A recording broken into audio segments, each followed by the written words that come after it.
Well, hi, everybody. Welcome to Tuesday Night Live. Boxing has been a main story, really, in sports the last few days. Tommy Morrison's positive AIDS test is the unfortunate headline.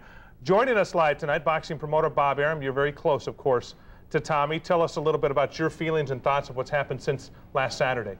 Well, obviously, Ron, it was a real tragedy.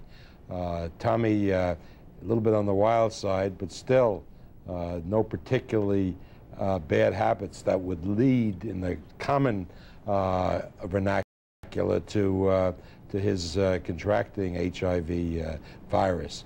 It just shows it can happen to anybody. Yeah, what does it mean for the future of the sport of boxing now is another issue. Well, in order for the sport to survive, the other states have to do what Nevada has been doing since 1988, and that's test boxers for the virus before permitting them to fight.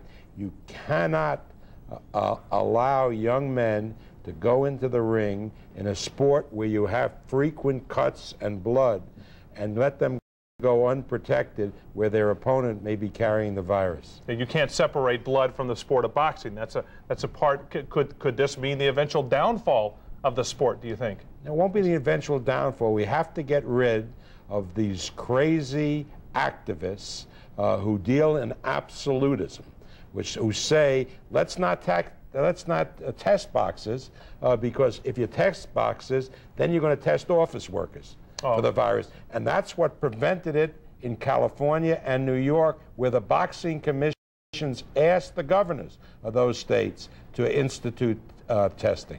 Okay, you've got Chavez against De La Hoya. Tickets already going very fast, as quick as any fight you've ever had? There's never been a fight at Caesars, never been a fight that I've had where tickets have gone as quickly as this. There are less than 2,000 tickets available for sale, no more hundreds, no more 200s. I don't think there's any more ringside 700s left. There's a couple of thousand tickets left, and before we have our first press conference Friday in Mexico City, it'll all be sold out. You promoted Hagler-Hearns, Leonard, Hagler.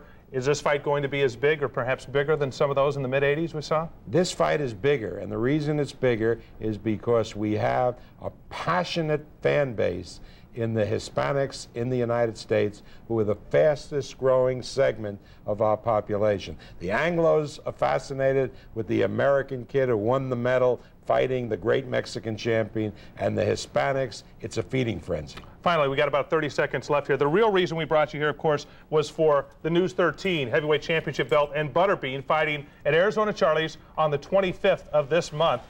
This has been a real phenomenon for him to rise the way he has with attention in the boxing world. What do you think?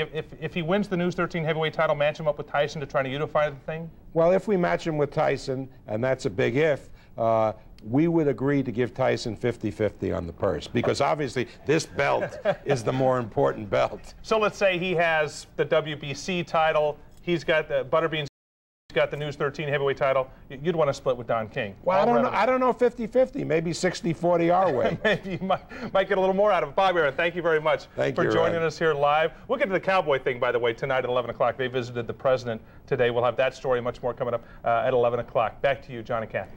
Okay, Ron. Well, if sports and weather aren't enough, Ron and Randy are taking